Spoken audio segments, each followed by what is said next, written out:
Hello again there, Patriots. It's hit the fan. So let's get started, shall we?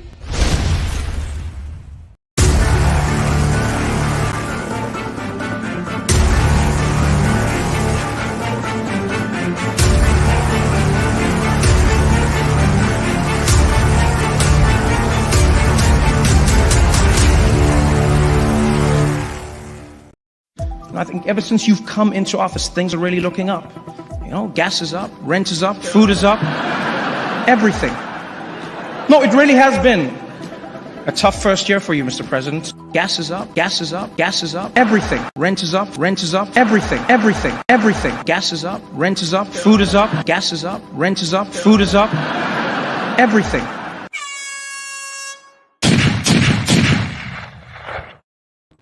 Welcome to the most realistic satire show on the internet. I tell you what, folks, the cost of energy in SHTF, yeah, it's hit the fan. Cerveza bug war, and soon to come famine. They got it all, folks. They got war, famine, pestilence, all the worst parts of the Bible they're trying to make happen right now. They're telling us there's a shortage of energy. No, there's not a shortage of energy. There's all the energy out there we could ever want. But you can't get it because they won't let us have it. Still, folks, even though they're claiming there's an energy shortage, it's an availability shortage. We're supposed to believe, Russia's withholding everything. No, not entirely. Not true. Russian crude oil shipments, folks, are going out. They're going out to other parts of the world where they're redistributed, right? So the oil is available, the energy is available, but it's who is getting it and at what price? Well, let me go down the top 10 nations that are getting Russian crude oil. Are you ready? This is in order of how much tonnage they're getting. Well, Netherlands, Italy, and then the other port in Netherlands, and then India, Turkey, South Korea, Bulgaria, Poland, Italy, and China. The number of shipments, folks, is in the hundreds. Those shipments, we like to call that cargo containers. Now, Russia just doesn't make crude oil. They liquefy natural gas. Basically, they make it like propane. It's liquefied gas. It's just compressed in gas. And they're sending that all over the world. We're told Russian energy is bad. Well, who's getting all this Russian energy that is now incredibly more expensive? Well, once again, tonnage of shipments. France, Belgium, France, again, at Dunkirk. The Netherlands, let's not forget them. Spain, China, South Korea, and 2 ports in Japan, and then Taiwan. They're getting Russian LNG. Does this sound like it's all China, it's all India, or it's all Saudi Arabia, or it's all Brazil? In fact, I don't think we even called Brazil's name yet. These aren't Russian allies, folks. This is the West. You know, we hate Russia. We're supposed to believe we're paying high prices because we can't get energy, yet these countries are still taking shipments of Russian energy. Now, how about oil products, right? Oil products. And of course, these numbers I'm giving you are from the first 100 days of the Ukraine invasion. Oil products. Belgium, Netherlands, Latvia. Latvia. Isn't that one of those Russian former Soviet states? Yeah, they are. Latvia is a former Soviet Union communist state, and they are scared of Russia and they hate Russia, and they're part of what? NATO? They're getting some. Germany. Germany was just recently told you're getting a 40% cut in your natural gas pipeline supply. Here's another one. Estonia, another former Soviet state. We hate you, Russia. We're part of NATO, but we'll take some of your stuff, right? Netherlands again, Romania, Greece, Turkey, and the United Kingdom are all getting oil products shipped in from, you guessed it, Mother Russia. And this is a big one. It's the big dirty carbon footprint. Scare you to death. We don't need you, Russia. We hate you, says the EU, says the United States. Russian coal. Number one place that it gets shipped to, and folks, it doesn't get burned there. It gets sent to other places. so they can feel all warm and fuzzy in their hearts. They can feel like they're not taking stuff from Russia. Right? It'd be like getting a package from China and taking a felt pen and scratching out China, or a Sharpie marker, and then writing in your made in Spain, right? The coal of Spain comes mainly from the plain. I don't think so.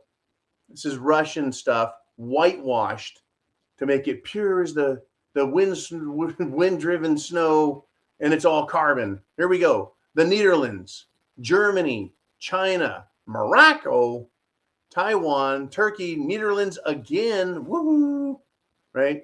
Taiwan and Germany again, and Malaysia, they love the coal. Those are just the top 10. That's not an exhaustive list of where their shipments get sent, folks. That's just the top 10. My question to you is, if there is not an energy shortage, why are we continuing to pay higher prices? Because we're told that Russian energy is bad. And even though it supplies Europe and the world with a higher standard of living, a lower cost of living, even though it's out there, they want to make it look like there's a shortage so they can raise energy prices. They have to raise the energy prices. This is to line their pockets, folks. And don't think this is about just the oil companies, right? Major investors in the energy sector, whether it's gas, coal, oil, guess what? The super rich are in there, folks, making their money now on it, while at the same time, they're pushing folks for electric vehicles, because as investors in these major corporations like Tesla, like Ford, like GM, they're pushing the EVs, and they want to make a bunch of money on it by forcing us to pay higher energy costs and higher EV costs. Yeah. And don't forget nuclear power. Nuclear power is going to make a big comeback. It is a rebirth. It is a renaissance, folks. The cost of energy is going up because of carbon power being more expensive, and it'll pay for all of the new nuclear power coming. So it can appear to be more cost effective. Oh yeah, folks, Bill Gates and Warren Buffett and TerraPower, they're out there. Now, I do know that the new small modular reactors are more efficient. They are incredibly safe now. They can just shut them down, and it doesn't require any power. They just shut down on their own automatically, no danger, no meltdown risk, etc. Extremely safe technology is coming. But we're in a energy crunch because they've thrown all this money into wind and solar, which, by the way, destroy landscape, take up massive amounts of landscape, chopping birds with windmills, destroying habitat for wildlife with these solar panel farms that cover acres and acres and acres. And by the way, in order to make those things and then try and do something with them after they've been used up, it's toxic waste. Incredible amounts of waste. They don't even know how to recycle the blades that come off of these windmills. They have a very short lifespan.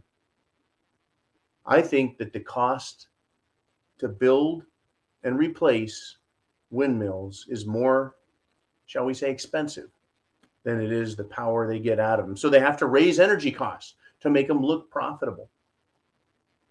We're going to have a resurgence in construction around the world. It's already started in China. It's being looked at in South Korea, Japan. It's been started here in the United States. In European countries, folks, they're going to start building massive amounts of small modular reactor farms.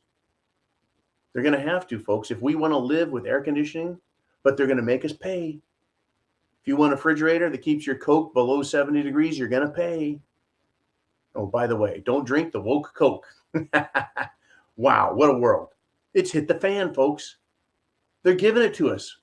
We're getting the great reset, like it or not. I know we're going to get the great economic reset, folks, like it or not. There's no stopping them now. We're getting the great energy reset, like it or not. We're getting the great transportation reset, like it or not. We're going to pay for the great infrastructure reset, like it or not. My main concern is that we're prepared. Food, water, shelter, clothing, medicine, means of self-defense. Get your freedom seeds and freedom seed spreaders. Because I want to protect our rights. Our right to free speech, to criticize these jackasses for every decision they've made, to speak out and educate one another about what's happening so we can oppose it or support it. Our rights are inalienable. And without them, we're slaves. You want to feed me bugs? I don't think so. You want to poke me in the arm? I don't think so. You want to tell me where I can and can't go? I don't think so. Those are rights. You want to tell me I got to pay 10, 15, 20 bucks for a gallon of gasoline or 25 for a gallon of diesel? I guess I got to pay, right? I have to pay 100% more for food this year and 200% more for food next year? I guess I don't have any choice, do I? But I don't have to like it, and I don't have to be silent about it, and I don't have to keep re-electing assholes. I don't have to keep allowing the government to give money hand over fist to private corporations to screw us over. There need to be massive investigations into what is going on and who is controlling the system. That's all part of freedom and representation. Where are we getting, what representation do we have in these private corporations paying off, bribing politicians to screw us over so they can all get rich at our expense? It's called corruption. It's called racketeering. It's already illegal, but we have Merrick Garland, who's busy looking at parents who want to stop people from fondling their children. And Merrick Garland going, oh, no, only terrorists try and stop that from happening. We need more of that in our public schools. That's literally, folks, what they're about. Unbelievable. So, thank you for supporting us at Subscribestar, The Prepared Mind. Thank you for your CashApp. Thank you for your PayPal donations in the links below. Everything you do that funds us, drives this, keeps the preparedmind.club open. That is your store. And while we're up at Subscribestar, behind the scenes, Jolene right now is creating a new preparedmind.club to replace the old one. It'll be faster, more efficient, look better, and kick ass and protect our free speech. And then shortly after that, we're going to have an app, a Prepared Mind app. So on your phone, you hit that app and it takes you to the free site, the premium site, or the club. We're doing all we can to make being patriot, being prepared, convenient, fast, efficient, easy, and meaningful. And when I say meaningful, I mean, hey, we're all in this fight together. The fight for justice, for our freedoms, for our republic. We have a right to free speech. That is how we fight one way. And we have a Second Amendment right when it comes to another way of fighting. Chance favors the prepared mind. Aren't you glad you are a prepper? Thank you again. I'll see you 4 p.m. Eastern Standard Time right here on Subscribestar for live Q&A and monologue. I'll see you then.